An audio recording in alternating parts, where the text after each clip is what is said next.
Hey, let's check in on the Democrat Party, shall we? It's been 8 months since they lost the election to Donald Trump. They've had time to gather, figure out where they went wrong, possibly try some new ways of going about things. So how is that polling going? The Democratic Party, and let's take a look at Dems, and let's look at their net favorable ratings. Whoa, woof. I mean, my God, we mentioned CNN. We had that poll come out a little while ago on their net favorable rating. They were 26 points underwater. You think that's low enough? How about we go even lower? We'll go to this side of the screen. I'm going to walk over here. We go to the Wall Street Journal, minus 30 points underwater. Their lowest on record. These polls have records going all the way back since the early 1990s. And when it comes to the Democratic Party's net favorable rating in both the Wall Street Journal poll and the CNN poll, the Democratic Party is breaking records in the way, Jessica Dean, you don't want to break records. As Norm Macdonald would say, more cutting-edge research from the pollsters at the University of Durham. Now, if that's not bad enough, let's see how they're going amongst independents. Why don't we talk about the Democratic Party's favorable rating among independents in our CNN SSRS poll? Look at this. 19. 1, 2, 3, 4, 5, 6, 7, 8, 9, 10, 11, 12, 13, 14, 15, 16, 17, 18, 19. 19%. If I can count it, you know it's low, and it is extremely low when it comes to independents and the Democratic Party. Oh, that's bad. But let's be honest, it's not unexpected. What is there for people to vote for? Let's break it down. First, leadership. The bookies' favourite to be the next Democrat candidate for president is Gavin Newsom.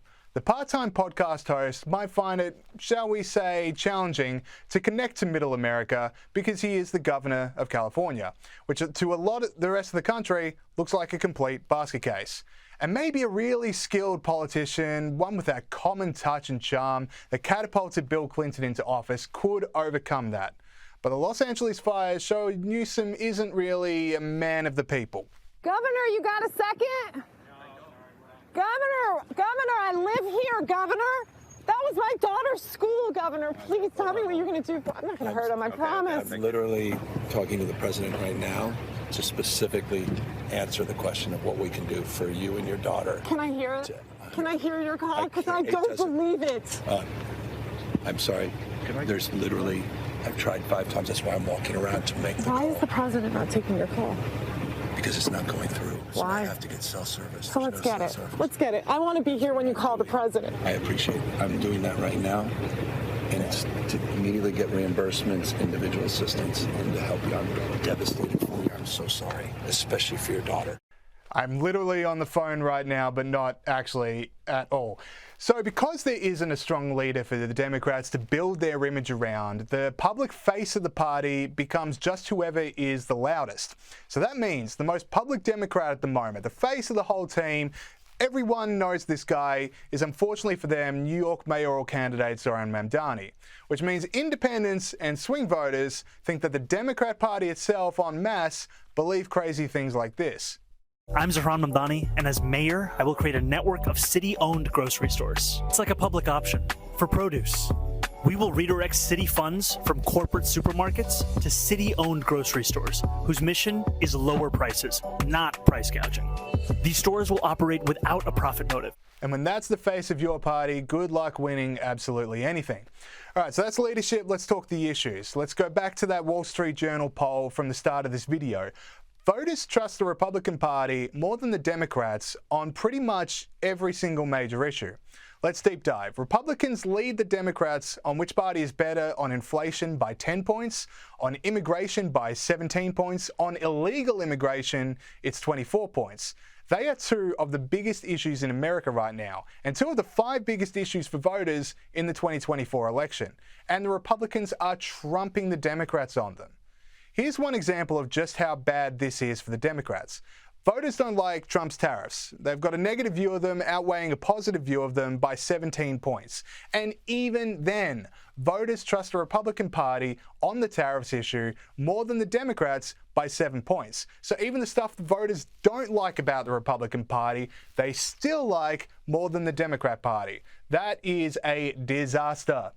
John Anzalone, a Democrat pollster who helped that Wall Street Journal conduct the survey, said the Democrat Party is so bad that they don't have the credibility to be a critic of Trump or the Republican Party. Can't even be a critic of them. But deeper than that, the lack of leadership, and deeper than the gap between the party and voters on key election issues is the Democrats' original sin in 2025, Joe Biden.